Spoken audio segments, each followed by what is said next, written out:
Hello viewers, நீங்கள் designing படிச்சுட்டு இருக்கீங்களா? இது படிக்கிறதுனால என்ன நமக்கு பெஸ்ட் கெரியர் இருக்குன்ட்டு நீங்கள் தெரிஞ்சுக்க ஆசைப்படுறீங்களா? ஜேஇ மெயின்ஸ் எக்ஸாமுக்கு ப்ரிப்பேர் பண்ணிக்கிட்டு இருக்க ஸ்டூடெண்ட்டா நீங்கள்? நான் காமர்ஸ் குரூப் படிக்கிறேன். ஆனால் பிபிஏ படிக்கலாமா இல்லை சைக்காலஜி படிக்கலாமான்னு டயலமாவில் இருக்கீங்க. அதுக்குண்டான பெஸ்ட் சொல்யூஷன் வேணுமா உங்களுக்கு? நீட் எக்ஸாமுக்காக ப்ரிப்பேர் பண்ணிட்டு இருக்க என்ஆர்ஐ ஸ்டூடெண்ட்ஸா நீங்கள்? அப்போ இந்த நிகழ்ச்சி உங்களுக்கு தான். இந்த நிகழ்ச்சியை ஸ்கிப் பண்ணாமல் முழுசாக பாருங்கள். நான் உங்கள் வாங்க நிகழ்ச்சிக்குள்ளே போகலாம்.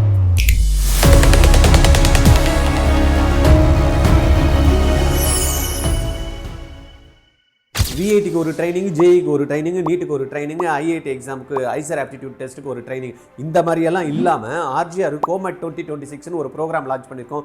இதில் இருக்கக்கூடிய தமிழ்நாடு மட்டும் இல்லாமல் ஆல் இண்டியா லெவலில் நடக்கக்கூடிய இன்ஜினியரிங் ட்ரைனிங் இருந்தாலும் சரி, மெடிக்கல் என்ட்ரன்ஸ் எக்ஸாம்ஸ் இருந்தாலும் சரி, ஐசர் ஆப்டிடியூட் டெஸ்ட் இருந்தாலும் எல்லாத்துக்கும் சேர்த்த மாதிரி physics, chemistry, maths, English and வந்து பார்த்தீங்கன்னா ஆப்டிடியூடு. ஏன்னா சில பேர் வந்து ஆப்டிடியூடுக்கு மட்டும் தனியாக ட்ரைனிங் கொடுப்பாங்க, 10,000 ரூபாய் வாங்குவாங்க, ஃபிசிக்ஸுக்கு தனியாக ட்ரைனிங் எடுத்துப்பாங்க. இந்த மாதிரி இல்லாமல் எல்லா சப்ஜெக்ட்டுமே ஒரே இடத்துல ஆன்லைன்ல வீட்டில் உட்காந்துக்கிட்டே ட்ராக் பண்ணிடலாங்க. 10 எக்ஸாம் எழுதுறப்ப ஒரு எக்ஸாம் உங்களால முடியாதா? அதுக்கு ஆர்ஜிஆர் அஷூரன்ஸ் கொடுக்குறோங்க. இன்னும் டீட்டெயில் தெரிஞ்சுக்கிட்டு ஜாயின் பண்ணணும்னு நினைக்கிறீங்களா? கீழே இருக்கக்கூடிய லிங்கை ப்ரெஸ் பண்ணி உங்களுடைய டீட்டெயில் கொடுங்க. எங்களுடைய எக்ஸிக்யூட்டிவ்ஸ் உங்களுக்கு கால் பண்ணி எக்ஸ்பிளைன் பண்ணுவாங்க. வணக்கம் சார். வணக்கம். இப்போ டிசைனிங் கோர்ஸ் வந்து படித்தா நமக்கு அந்த அளவுக்கு ஃபியூச்சர் இல்லை அப்படின்ற ஒரு ட்ரெண்ட் இருந்தது இதுக்கு முன்னாடி மாணவர்களோட மத்தியில். இப்போ அந்த டிசைனிங் கோர்ஸை நிறைய பேர் விரும்பி படிக்க ஆரம்பிக்கிறாங்க. ஈவன் ஜேஇ மெயின்ஸ் மூலமாக கிளியர் பண்ணவங்களும் நிறைய பேர் அந்த என்ஜினியரிங் இன் டிசைனிங், ஃபேஷன் டெக்னாலஜியில் படிக்க ஆர்வமாக இருக்காங்க. ஸோ இது படிக்கிறதுனால அவங்களுடைய கெரியர் வந்து எப்படி இருக்கும் ஃப்யூச்சரில், அதை பற்றின கொஞ்சம் நாலேஜ். இது நல்ல கொஸ்டின். மாணவர்கள் வந்து டிசைனிங் அப்படின்னாலே ஆடை வடிவமைப்பு, அப்புறம் வந்து நம்மளுடைய ஃபுட்வேர் டிசைனிங், இதுதான் வந்து பார்த்திங்கன்னா ஆல்ரெடி இருந்தது. பட் இன்றைக்கி எடுத்தோம் அப்படின்னா, இன்றைக்கி மொபைல் ஃபோன்லேருந்து, கம்ப்யூட்டர்ஸ்லேருந்து நம்மளுக்கு வந்து பார்க்கக்கூடிய ஒவ்வொரு விஷயங்களுமே வந்து பார்த்திங்கன்னா அது டிஃப்ரெண்ட்டாக வந்து அவங்க மாடிஃபை பண்ணி அதை டிசைன் பண்ணி கொண்டாடுறப்ப அந்த ப்ரெசன்டேஷனே டிஃப்ரெண்ட்டாக இருக்குது. அதனால் இந்த துறை வந்து வெறும் அந்த ஆடை வடிவமைப்பு, அந்த ஃபுட்வேர் இல்லாமல் இன்றைக்கி மொபைல்லையும் இந்த மாதிரி இன்ஸ்ட்ருமெண்ட்ஸ் நிறைய வந்து அதை கவர்ச்சிகரமாக அதை வந்து பார்க்குறப்பயே அவங்களுக்கு வந்து அட்ராக்டிவாக இருக்கிற மாதிரி டிசைன் பண்ணுறப்ப, இந்த மொபைல்லாம் பார்த்தீங்கன்னா ஏற்கனவே இருந்த மொபைல் எப்படி இருந்தது, இன்றைக்கி இருக்கக்கூடிய மொபைல் இருக்குது. இப்போ ஒவ்வொன்றுமே அது டிஃப்ரெண்ட்டாக வந்து இருக்குது. இதுக்கு தரம் வாய்ந்த கல்லூரிகளும் இருக்குது. எல்லா இடத்துலையுமே FDDI அப்படின்றத ஒரு கல்லூரி இருக்குது. அவங்களுக்கு தனியாக வந்து பார்த்திங்கன்னா வெறும் ஃபேஷன் டிசைன்ஸ் அண்டு ஃபுட்வேர் டிசைனிங்காக தனி இன்ஸ்டியூஷன் இருக்குது. அதே போல் ஐஐடிலையும் வந்து பார்த்திங்கன்னா UCED அப்படின்ற ஒரு எக்ஸாம் வந்து கண்டக்ட் பண்ணுறாங்க. பேச்சுலர் ஆஃப் பிடெஸ் அப்படின்றாங்க, பேச்சுலர் ஆஃப் டிசைனிங். அந்த கோர்ஸும் ரொம்ப பிரம்மாண்டமாக வந்து நல்ல வேலை வாய்ப்புகளை இன்றைக்கி உருவாக்கி கொடுத்துருக்கு. அதே போல் நேஷ்னல் ஃபேஷன் டிசைனுக்கு வந்து பார்த்திங்கன்னா தனியாக NFEAT அந்த எக்ஸாம்ஸை வந்து பார்த்திங்கன்னா கண்டக்ட் பண்ணுறாங்க. அந்த இதுலேயும் போய் national institute of fashion technology, அதுக்கு தனி என்ட்ரன்ஸ் எக்ஸாம்ஸ் இருக்குது. அது மூலயமா வந்து நல்ல மாற்றங்கள் கொண்டாட முடியும். நல்ல ஃபேமஸ் இன்ஸ்டியூஷனில் படிக்கிறப்ப டிப்ளமோ கோர்சஸ் நிறைய இருக்குது. பட் இந்த மாதிரி இன்ஸ்டியூஷன்ஸ்லாம் நம்ம படிக்கணும் ரிசர்ச் ஓரியன்டாக நிறைய சொல்லித்தராங்க. அந்த மாதிரி போகிறப்ப பேக்கேஜஸை பார்த்தீங்கன்னா 6 lakhsலேருந்து 15 lakhs வரைக்கும் ஆவரேஜ் கிடைக்கிறதுக்கான வாய்ப்புகள் நல்லாவே இருக்குது. பண்ணலாம் கண்டிப்பாக டிசைன். ஆக்சுவலாக பார்த்தீங்கன்னா இப்போது நம்ம +2 படிக்கிற குழந்தைங்களெல்லாம் ஜேஇ மெயின்ஸ் எக்ஸாமுக்காக ரொம்ப தீவிரமாக ப்ரிப்பரேஷன் எடுத்து ப்ராக்டிஸ் பண்ணிகிட்டு இருக்காங்க. ஏன்னா ஜனவரி எண்டில் அவங்களுக்கு அந்த எக்ஸாம்ஸ் வந்துட்டுருக்கு. இன்னொரு அட்டெம்ப்ட் வந்து பார்த்தீங்கன்னா ஏப்ரலில் வருது. பட் இதுக்கு ப்ரிப்பரேஷன் ஸ்ட்ராட்டஜியாக ஒரு ஃபேமஸான ஒரு ரூல் பற்றி ஒன்று கேள்விப்பட்டேன் சார் நான். தட் இஸ் 80/20 ரூல், இல்லைனா பேரட்டோ ரூல் அப்படின்னு சொல்கிறாங்க. இந்த ரூலோட ஸ்பெஷாலிட்டி என்ன, நம்ம குழந்தைங்களுக்கு அது எந்த வகையில் உபயோகமாக இருக்கும்னு கொஞ்சம் விளக்கமாக சொல்லுங்கள் சார். இது நார்மலாக இந்த பரிட்டோ பிரின்சிபல் எல்லா இடத்துலையும் யூஸ் ஆகக்கூடிய ஒரு பிரின்சிபல் தான். இப்போ வந்து பார்த்தீங்கன்னா வெளியில் 80% மக்கள் வந்து இருக்கக்கூடிய சொத்து வந்து 20 பேர் வச்சுருப்பாங்க, 20% மக்கள் வச்சுருப்பாங்க. Correct sir. அதே போல் இந்த கார் ஓட்டுறவங்க பார்த்தீங்கன்னா அந்த மாதிரி இருக்கும். அதே போல் படிப்பில் வந்து பார்த்தீங்கன்னா ஒரு கிளாஸில் உட்காந்து படிக்கிறவங்களுக்கு அந்த மாதிரி. அதே போல் சில டீச்சர்ஸோட ரிசல்ட்ஸ் அப்படின்னு இருக்குன்னா இது எல்லாமே இந்த பரிட்டோ பிரின்சிபலில் வந்து அப்ளிகபிளாக இருக்கும். இப்போ அந்த 80% இருக்கு இல்லைங்களா, அந்த 80% 20% உழைப்புலேருந்து அந்த 80% ரிசல்ட் எடுக்கும். அதை தான் வந்து பார்த்தீங்கன்னா அதை. அப்போ இந்த ஜேஇக்கு நீங்கள் கேட்ட மாதிரி இந்த பரிட்டோ பிரின்சிபலில் மொத்தம் 87 topic, physics, chemistry, maths Maths. சேர்த்து 87 டாபிக் இருக்கு. இந்த 87 டாபிக்கும் இப்போ இருக்கக்கூடிய 2 மாசத்துல அந்த குழந்தை ரெடி பண்ண முடியுமா? படிச்சிருக்கலாம். பட் அதை வந்து இப்போ வந்து அவன் ரிவிஷன் பண்றதுக்கு அந்த 87 அவனால பண்ண முடியுமா? பண்ண முடியாது. அப்புறமா வந்து இப்போ +2 படிச்சுட்டு இருக்காங்க வேற சொல்லிட்டீங்க நீங்க. அவங்க வந்து போர்டு எக்ஸாமுக்கும் ப்ரிப்பேர் ஆகிட்டு கரெக்ட். ஏப்ரல்ல மார்ச் முடிவுல தான் பார்த்தீங்கன்னா அவங்களுக்கு அந்த +2 முடியுது. அதுக்கப்புறமா அவங்களுக்கு டைம் கிடையாது. ரொம்ப கம்மி. அப்படி இருக்கிறப்ப இருக்கக்கூடிய 87 டாபிக்குமே நம்ம வந்து ப்ரிப்பேர் பண்ணி எடுக்க முடியுமா அப்படின்னு. இப்போ நம்ம 80-20 இந்த ரூலை வந்து யூஸ் பண்ணோம் அப்படின்னா கிட்டத்தட்ட 87 டாபிக்ல 30 டாபிக் படிச்சா போதும். கிட்டத்தட்ட 50% ஆஃப் த மார்க் எடுத்தலாம். 150 மார்க் எடுத்தலாம். இன்னைக்கு 150 மார்க் அப்படின்றது ஜிஇல வந்து ரொம்ப பிரம்மாண்டமான பெரிய விஷயம். ஒரு மார்க். 95% மேல வந்துடும். 95% மேல இருந்தாலே என்ஐடி கிடைச்சிரும், ட்ரிபிள் கிடைச்சிரும், சென்ட்ரல் ஃபண்டட் இன்ஸ்டிடியூஷன்ஸும் போகலாம். ரெண்டாவது அட்வான்ஸ் எக்ஸாம்ஸும் எழுதணும். அப்போ அந்த மாதிரி இருக்கக்கூடிய டாபிக்ஸை அவங்க என்ன பண்ணணும்? ஐடென்டிஃபை பண்ணணும். இப்போ நீங்க மேத்ஸ் டீச்சர் இல்லையா, உங்களுக்கே தெரியும் என்ன டாபிக் வந்து பார்த்தீங்கன்னா மேத்ஸ்ல வந்து கேட்பாங்க. அப்போ நீங்க ஒரு 2-3 சஜஸ்ட் பண்ணுங்களேன். SSS அப்படின்னு ஞாபகம் வச்சுக்கலாம். செட் லாங்குவேஜ், இன்னொன்று சீக்வன்ஸ் அண்ட் சீரிஸ், மூணாவதாக இருக்கிறது ஸ்டாட்டிஸ்டிக்ஸ், நாலாவதாக இருக்கிறது நீங்கள் 9th படிச்சுட்டு இருக்கிற குவாட்ராட்டிக் ஈக்குவேஷன்ஸ். இந்த 4 லெசன்ஸ் +2ல நீங்கள் பார்க்கக்கூடிய மேட்ரிசஸ், அப்புறம் டிட்டர்மினன்ஸ். டிட்டர்மினன்ஸ்ன்றது ஒரு செப்பரேட் லெசன். கூடவே நீங்கள் டிஃபரன்ஷியல் ஈக்குவேஷன்ஸ் அண்ட் 3 டைமென்ஷனல் ஜாமெட்ரியும் சேர்த்துக்கிட்டீங்கன்னா உங்களுக்கு இந்த 80% போர்ஷனை கம்ப்ளீட் பண்ணுறதுக்கான அந்த ரூலை நீங்கள் ஃபாலோ பண்ணுறதுக்கு கொஞ்சம் உங்களுக்கு சப்போர்ட்டிவாக இருக்கும். இந்த லெசன்ஸ் எல்லாம் உங்களுக்கு உண்மையிலே ரொம்ப ரொம்ப ஈஸியான லெசன்ஸ். இப்போ பார்த்தீங்கன்னா நீங்கள் 6லேருந்து ஒரு 7 டாபிக் தான் சொல்லியிருக்கிறீங்க. 7 டாபிக்லேயே மேக்ஸிமம் ஒரு 50-60% வந்து எடுக்க முடியும். நம்ம ஏற்கனவே இது சம்மந்தமாக ஒரு வீடியோ போட்டிருக்கோம். மேலே ஐ பட்டனில் கொடுக்குறோம், நீங்கள் செக் பண்ணுங்கள். என்னெல்லாம் ஜிஇக்கு வந்து இந்த சார் சொன்ன மாதிரி 80-20 ரூலில் மேக்ஸிமம் டாபிக்ஸ் வந்து நம்ம நிறைய பண்ண தேவையில்ல. இவ்வளோ 20% உழைப்பு பட்டால் போகிறோம், 80% நம்ம போர்ஷன்ஸை கவர் பண்ணி மார்க் எடுக்க முடியும் அப்படின்ட்டு அதையும் நீங்கள் செக் பண்ணிங்க. சார் சொன்ன மாதிரி இந்த ட்ரிபிள்எஸ், டிட்டர்மினன்ஸு, மேட்ரிக்ஸு இதெல்லாத்தையும் நீங்கள் என்னன்றதை கொஞ்சம் கான்சன்ட்ரேட் பண்ணி, ஏன்னா ஷார்ட் டூரேஷனில் மேக்ஸிமம் மார்க் வரும். அதுக்கு சார் சொன்ன மாதிரி இந்த ரூலை யூஸ் பண்ணி டக்குன்னு பண்ணி அழகாக நல்ல மார்க் ஸ்கோர் பண்ணி ஜேஇல வந்து கிராக் பண்ணுற மூலயமா ஐஐடிலையும் என்ஐடி, ட்ரிபிள் அப்படின்ற இன்ஸ்டியூஷன்ஸில் நீங்கள் போகிறதுக்காக ஒரு வாய்ப்பு ஏற்படுத்திக்கல. நல்ல கொஸ்டின். ஸோ காமர்ஸ் வந்து குரூப்பு சிபிஎஸ்சி போர்ட்லேயோ இல்லை ஸ்டேட் போர்ட்லேயோ காமர்ஸ் குரூப் படிக்கிறாங்க. நான் அவங்களுக்கு வந்து நான் பிபிஏ படிக்கலாமா இல்லை சைக்காலஜி படிக்கலாமா அப்படின்ற ஒரு டயலாமா இருக்குது. சரி, இந்த 2 கோர்ஸில் எது பண்ணால் அவங்களுடைய கெரியர் வந்து பெஸ்ட்டாக இருக்கும் சார்?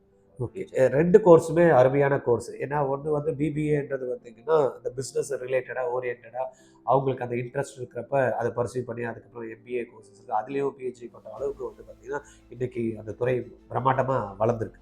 அதே போல் சைக்காலஜிக்கல் படிக்கணும் அப்படின்றப்ப இது வந்து என்டையராக அந்த ஹியூமன் சைக்காலஜி சம்மந்தமாக அனலைஸ் பண்ணி அதை அதுக்குள்ள வந்து பார்த்தீங்கன்னா அடிஷ்னல் ஃபர்தராக போகிறதுக்கு அதுலேயும் ரிசர்ச் வரைக்கும் கோர்சஸ் வந்து இருக்குது. 2த்தையும் மிக்ஸ் பண்ணி கூட இன்றைக்கி வந்து கோர்சஸ் வந்து கொடுத்துருக்காங்க. அவங்களுக்கு எப்படி தேவை இருக்கோ அதுக்கேற்ற மாதிரி அவங்க வந்து கண்டிப்பாக வந்து பண்ணலாம். 2 கோர்சஸுமே தனித்தனியாக அதுக்கான வேலை வாய்ப்புகளையும் உருவாக்கி கொடுத்துட்ருக்கு. பசங்களுக்கு வந்து கண்டிப்பாக அவங்களுக்கு என்ன தேவை இருக்குது. சில பேருக்கு வந்து பார்த்தீங்கன்னா பிஸ்னஸ் மைண்டடாக இருக்கும். சில பேருக்கு வந்து பார்த்தீங்கன்னா அந்த ஒரு தனிப்பட்ட இதுவை வந்து அனலைஸ் பண்ணி அவருக்கு சொல்யூஷன் கொடுக்கக்கூடிய கான்செப்டை தான் அவங்க எப்போ பார்த்தாலும் யோசனை பண்ணிட்டு இருப்பாங்க. அந்த மாதிரி வந்து மெடிக்கல் ரிலேட்டடாக, இந்த சைக்காலஜி கன்சல்டன்சி ரிலேட்டடாக, அந்த கவுன்சிலிங் கொடுக்கணும் ரிலேட்டடாக படிக்கணும் அப்படின்றப்ப நம்ம வந்து இந்த சைக்காலஜி வந்து படிக்கலாம். பிஸ்னஸ் ஓரியன்டாக போகணும், இல்லை ப்ராடக்ட்டை வந்து மார்க்கெட் பண்ணணும், அந்த மாதிரி இருக்கிறப்ப பிபிஏ வந்து ஆப்டாக இருக்கும். 2மே சேர்த்து இன்டர் டிசிப்ளினரி கோர்ஸும் இருக்குது. சப்போஸ் எனக்கு பிஸ்னஸ் போகணும், அந்த ஹியூமன்ஸோட பிஹேவியர்கள் வந்து நான் ரெடி பண்ணிவிட்டு அவங்களுக்கு எப்படி அந்த ப்ராடக்டை ரீச் பண்ணுறது அப்படின்னு தெரிஞ்சுக்கிறதுக்கும் 2 சேர்த்த மாதிரி இன்டர் டிசிப்ளினரியில் கோர்சஸ் இருக்குது. கண்டிப்பாக அந்த மாதிரி ப்ரோக்ராம்ஸும் பண்ணலாம். ஈவன் இப்போ பெரிய பெரிய கம்பெனிஸ்லேயே இந்த சைக்காலஜி படித்தவங்களாம் அவங்களுக்கு நிறைய மைண்டு ஸ்ட்ரெஸ் இருக்குது, அவங்களுக்கு கவுன்சிலிங் கொடுக்குற மாதிரி, இல்லை ஸ்கூல் ஹெச்ஆர்ல வந்து நிறைய இது தேவை இருக்குது. ஈவன் ஸ்கூல்ஸ்லேயும் நிறைய அப்பாயின்மெண்ட்லாம் பண்ணுறாங்க. இப்போ அந்த ஏஜ் குரூப்ல இருக்கக்கூடிய 10th 11th 12th பசங்களோட குழந்தைங்களாம் ரொம்ப சேலஞ்சிங், ஸ்ட்ரெஸ் ஆயிடுது. அப்போ அவங்கள புரிஞ்சுக்கிட்டு அவங்களுக்கு வந்து அசிஸ்ட் பண்ணுறதுக்கும் கவுன்சிலிங் கொடுக்கறதுக்கும் அவங்கள தேவை. சார் அடுத்ததாக ஒரு கொஸ்டின் சார். ஆக்சுவலாக பார்த்தீங்கன்னா நம்ம இந்தியாவில் 40% வந்து 23 ஐஐடிஸ் இருக்குது. ஜேஇ அட்வான்ஸ்டு எக்ஸாமை வந்து ஒரு சில ஐஐடிஸ் மட்டும்தான் அதனுடைய கொஸ்டின் பேப்பரை ப்ரிப்பேர் பண்ணுறதா ஒரு விஷயம் நடந்துட்டு இருக்கு, ரொம்ப வருஷமாகவே நடந்துட்டு இருக்கு. இதனுடைய எதனால் இந்த 7 ஐஐடிஸ் கிட்ட மட்டும் இதை கொடுக்குறாங்க? குவாலிட்டி சம்மந்தமாக ஏதாவது உள்ள இஷ்யூஸ் இருக்குமா?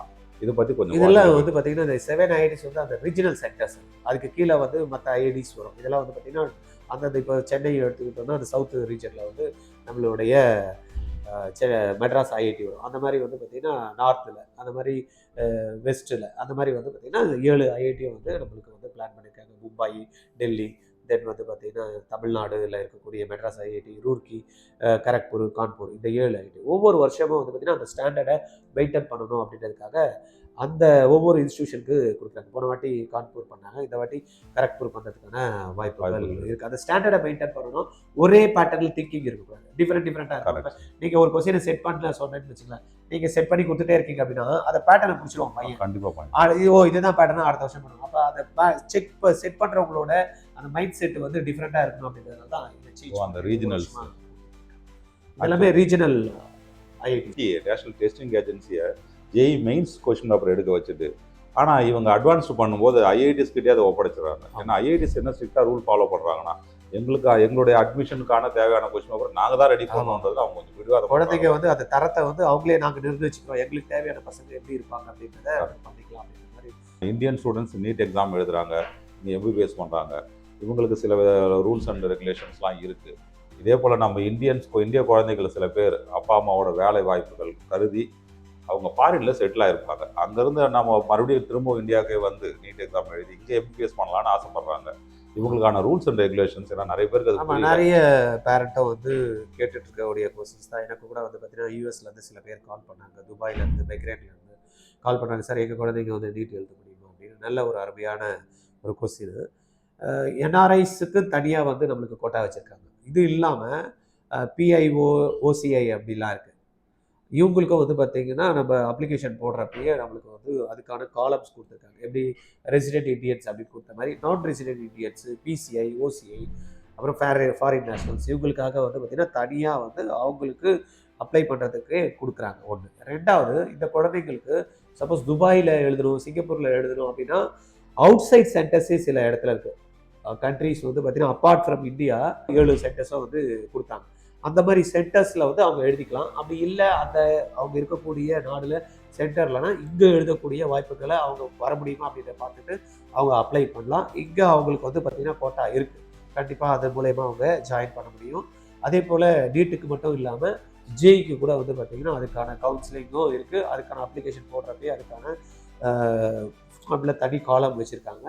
முடிச்சதவே எப்படி வந்து ஜோசா கவுன்சிலிங் வந்து தமிழ்நாடு இந்தியன் ஸ்டூடெண்ட்ஸ்க்கு வந்து கொடுக்குறாங்களோ, தாசா கவுன்சிலிங் அப்படின்ற மாதிரி ஒரு கவுன்சிலிங் வந்து சிஸ்டம் வச்சுருக்காங்க. அப்பார்ட் ஃப்ரம் இந்தியாவில் இருக்கக்கூடிய மாணவர்கள் இருக்காங்க. அதனால் இதெல்லாத்தையும் அவங்க யூஸ் பண்ணிக்கிட்டாங்கன்னா கண்டிப்பாக அவங்களால சீட் இங்கே எடுக்க முடியும், இங்கேயும் படிக்க முடியும். Okay sir. சார் இதோட பெனிஃபிட்ஸ் ஆக்சுவலாக இப்போ இந்தியன் ஸ்டூடெண்ட்ஸ்க்கு இருக்கிற பெனிஃபிட்ஸ் நம்ம அந்த என்ஆர்ஐ ஸ்டூடெண்ட்ஸ்க்கு இருக்குமா இருக்காதா சார்? ஏன்னா இது ஃபீஸ் ஸ்ட்ரக்சர் வந்து டிஃப்ரெண்ட்டாக தான் இருக்குது. ஏன்னா இப்போ உதாரணத்துக்கு பார்த்தோம்னா மெடிக்கலில் தமிழ்நாட்டில் வந்து என்ஆர்ஐ கோட்டா கவர்மெண்ட் சீட்ஸ்க்கு இல்லை. ஓகே. இதே வந்து பாண்டிச்சேரியில் கொடுக்குறாங்க. சில கண்ட்ரிஸில் இல்லை, பாண்டிச்சேரி கவர்மெண்ட் காலேஜஸில் கொடுக்குறாங்க.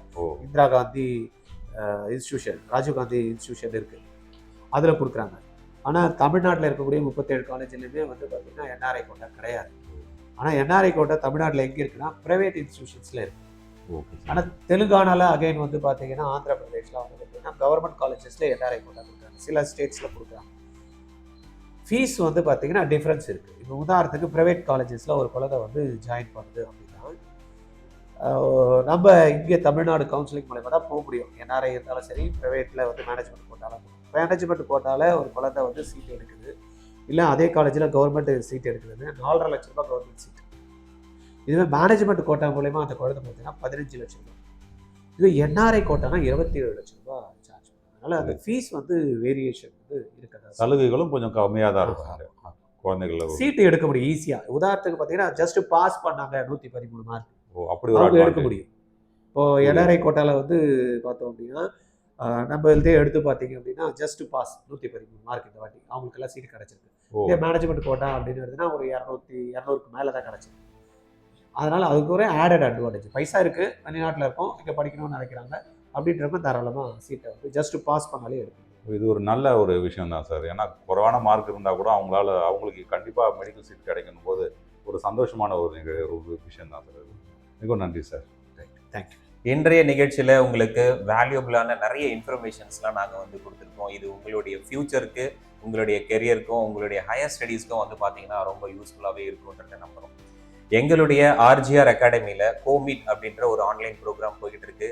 இதில் படிக்கிறது மூலமாக வந்து பார்த்தீங்கன்னா நீங்கள் விஐடி ட்ரிபிள்இயாக இருக்கலாம், இல்லை சிவநாடார், அப்புறம் பார்த்தீங்கன்னா எஸ்ஆர்எம், இந்த மாதிரியான நிறைய இன்ஜினியரிங் காலேஜஸ்லாம் தனித்தனியாக என்ட்ரன்ஸ் எக்ஸாம் வைக்கிறாங்க.